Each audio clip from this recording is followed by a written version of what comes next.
नमस्कार। एक बार फिर से हाजिर हूं मैं लेकर आपका पसंदीदा कार्यक्रम जिसका नाम है ज्योतिष वास्तु मंथन। दोस्तों, हमारे जीवन में कई छोटी बड़ी ऐसी परेशानियां होती हैं जिनको लेकर हम बेहद परेशान हो जाते हैं और हमें उन परेशानियों से निकलने का कोई रास्ता भी नहीं दिखाई देता। लेकिन क्या कोई ऐसा उपाय भी हो सकता है जो हमारे जीवन की इन सभी समस्याओं का निदान कर सके? तो हम कहेंगे हाँ, ऐसे उपाय हैं हमारे पास जिससे आपके जीवन में भर सकती हैं अनेकों खुशियां और आपको मिल सकती है एक नई दिशा। तो आपके इन सभी समस्याओं के समाधान के लिए हमने आमंत्रित किया है विश्व विख्यात ज्योतिर्विद और वास्तु विशेषज्ञ आचार्य अरविंद जी को। आचार्य जी, स्टूडियो में आपका बहुत बहुत स्वागत है। नमस्कार। नमस्कार आचार्य जी, आपसे सबसे पहले आज ये जानना चाहूंगी, अगर किसी के कुंडली में सूर्य ग्रह नीच का हो तो उसको क्या क्या परेशानियां हो सकती है और उस परेशानियों से हम कैसे बाहर आ सकते हैं? जरूर।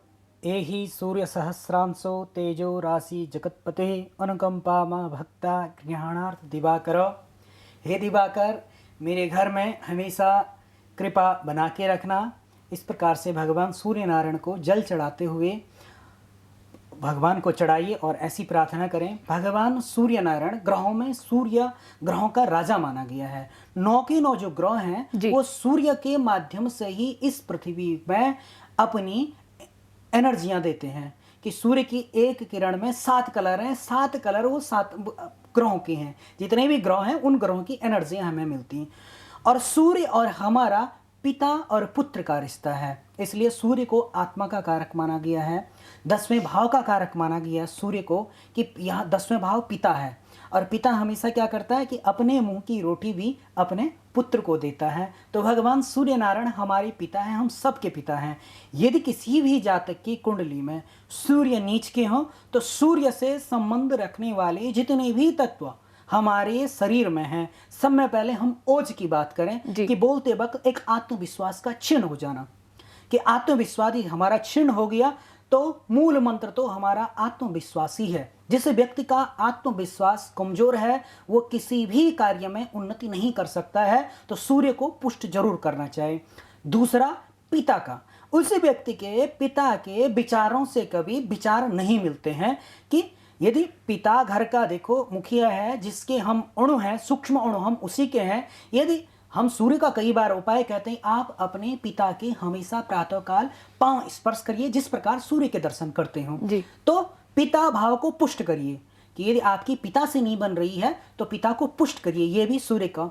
तीसरा, हमारे शरीर में जितनी हड्डियां हैं, हड्डियों में दिक्कतें आ जाना, जितने भी गठिया के रोग या धीरे धीरे हड्डियों में दर्द, कैल्शियम की कमी हो जाना, बॉडी में कैल्शियम की कमी हो जाना, ये भी सूर्य।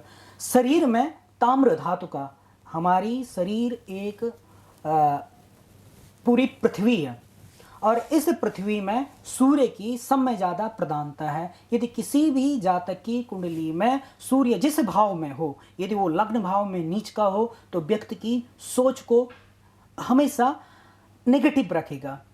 यदि व्यक्ति के द्वितीय भाव में हो तो उसे ज्योति संबंधी, आंखों संबंधी, या 12वें भाव में हो तो आंखों संबंधी, क्योंकि सूर्य ज्योति भी है। जब भगवान सूर्य नारायण प्रातःकाल उदित होते हैं तो तभी इस पूरे ब्रह्मांड में सवेरा होता है और तभी हम कुछ देख पाते हैं। तो सूर्य ज्योति भी है। यदि किसी भी जातक की कुंडली में सूर्य जिस भाव में, यदि 5वें भाव में तो पढ़ाई खराब हो जाना, यदि 6वें भाव में है शत्रुओं का गलत तरीके से हम पे वार करना, तो अलग अलग कुंडली के जिस भाव में हो, ये 8वें भाव में है तो हम में दरिद्रता आ जाना, कि सूर्य हमारा ओज है, हमारा मुख्य ग्रह है, हमारा राजा ग्रह है, हमारा आत्मविश्वास है और हमारा मुख्य बल ही सूर्य है। कि यदि आपकी कुंडली में 8 ग्रह खराब हो जाए और एक सूर्य उच्च का रहे, आपके अच्छे स्थान में बैठ जाए जहां का ये कारक है, तो सूर्य हमारी कुंडली को पूरा पुष्ट कर देता है। हम पे जितने भी और ग्रहों के कुप्रभाव हैं उन कुप्रभावों को भी हम कैसे दूर रहें या हम पे कैसे अफेक्ट न करें, सूर्य इसमें हमें पूरी ताकत देता है।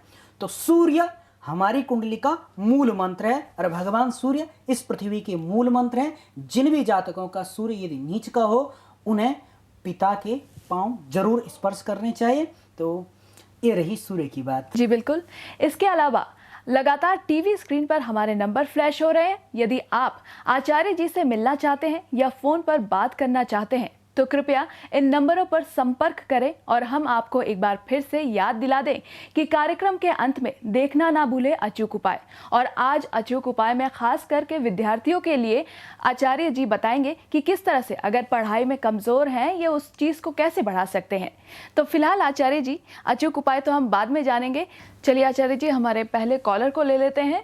हेलो जी, जी आपका नाम बताएं।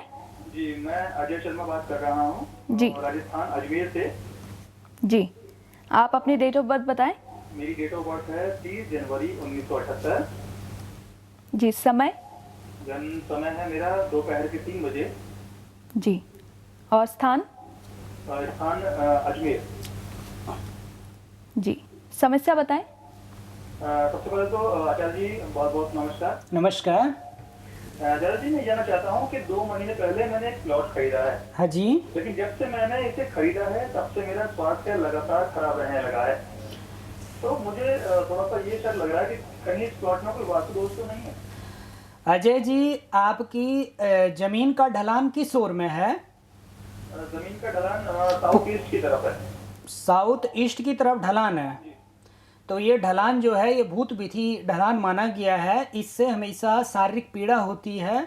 दूसरे में मैं आपकी कुंडली में भी देख रहा हूँ कि आपकी कुंडली के द्वितीय भाव में नीच का मंगल एवं चतुर्थ भाव में जो भूमि संबंधी या घर संबंधी जो भाव है उसमें राहु और चंद्रमा की युक्ति हो रखी, जिसे ग्रहण योग कहते हैं।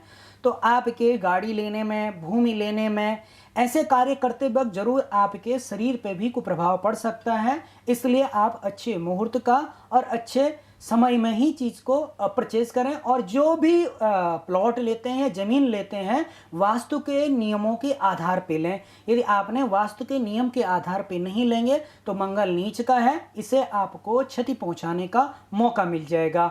बस ग्रह केवल इंतज़ार करता है कि आप कौन सी गलती कर बैठें और वो उस संबंधी, यदि ये प्लॉट आपका ज़्यादा दिन आपने रखा और अच्छी तरह यदि कागज़ नहीं बनाएंगे तो ये आपके हाथ से भी जा सकता है, ऐसी भी स्थिति आ सकती है।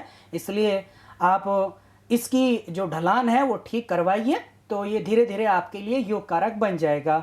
और मंगलवार के दिन आप हनुमान जी को भोग जरूर लगाएं और किसी ब्रह्मचारी ब्राह्मण को तांबे के बर्तन में या लाल कपड़े में लाल मसूर की दाल, जो लाल कलर की होती, लाल गरम मसूर होती, अग्नि तत्व है ये, तो मंगल को पुष्ट करने के लिए अग्नि तत्वों के भी दान दिए जाते हैं। तो आप यदि इसको दान करेंगे तो धीरे धीरे आपकी दशा सुधरनी प्रारंभ हो जाएगी।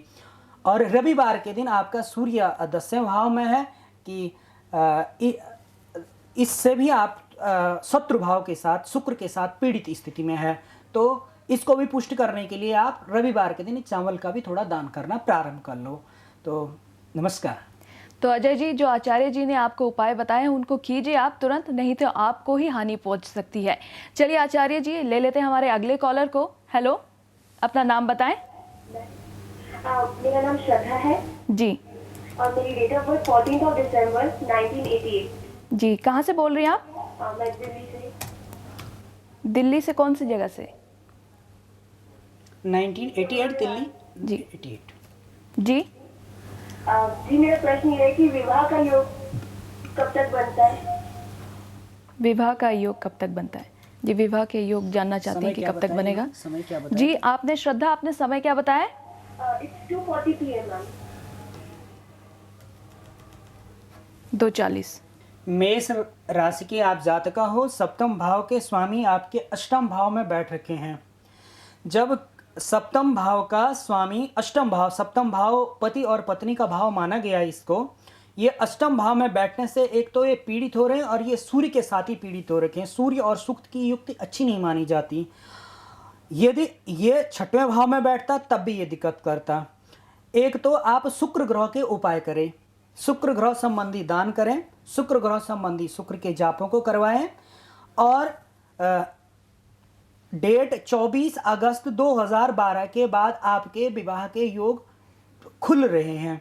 उस बीच आपका विवाह हो जाएगा यदि आप थोड़ा शुक्र संबंधी के शुक्रवार के दिन चमकीली वस्तुओं का दान देना, रविवार के दिन चावल का दान देना, देवी की उपासना करनी। माँ देवी शुक्र ग्रह को देवी हैं, तो शुक्र ग्रह को यही ऑपरेट करती हैं। तो शुक्र देवी माँ की उपासना करें, और हो सके तो एक मंत्र है बहुत बढ़िया, देहि सौभाग्य आरोग्यम देहि में परमम सुखम रूपम देहि जयम देहि यशो देहि दुसो जयी। इस मंत्र का यदि आप प्रातः काल और सायंकाल घी का दीपक जला के यदि जाप करना प्रारंभ कर दें तो आपकी मनोकामना अति शीघ्र पूरी हो जाएगी। मेरी शुभकामनाएं हैं। धन्यवाद। जी बिल्कुल सही।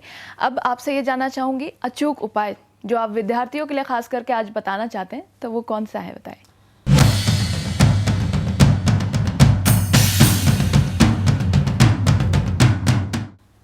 विद्यार्थियों के लिए आप जब भी भोजन करें, भोजन करने के बाद आप 2 घंटे बाएं करवट सोइए, 2 घंटे दाएं करवट सोइए, और उसके बाद बैठ के आप 2 घंटे लगातार पढ़ें।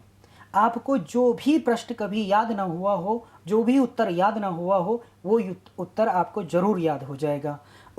इसके अलावा आप घर के पूरब और उत्तर दिशा के मध्य में जो घर, जिसे ईशान्य कोण भी कहते हैं, उस कोण में बैठ के पूरब की तरफ अपना चेहरा करके और टेबल के ऊपर टेबल लैंप जरूर लगाएं। यदि इस तरीके से आप पढ़ेंगे तो आपकी विद्या में खननता नहीं होगी। आप जिस कोने में बैठते हो, नॉर्थ ईस्ट ईशान कोण जिसे बताया गया है, ये भगवान शंकर का सिर है, और भगवान शंकर ही बुद्धि के द्योतक देवता हैं। आप यदि इस उपाय को करेंगे तो भगवान शंकर और सरस्वती माँ आप पे जरूर प्रसन्न होगी और आपकी सारी मनोकामनाएं पूरी होंगी। धन्यवाद। जी बिल्कुल, विद्यार्थियों से मैं कहना चाहूँगी कि वो ये अचूक उपाय अपनाएं और देखें कि क्या फ़ायदा मिलता है उन्हें। तो सुना आपने कि जिस तरह से आचार्य जी ने आपको बताया कि आपके जीवन में घटने वाली हर समस्या का समाधान ज्योतिष और वास्तु में छुपा है। बस आपको करने हैं कुछ छोटे छोटे उपाय और आप पा सकते हैं इन सभी समस्याओं से निजात।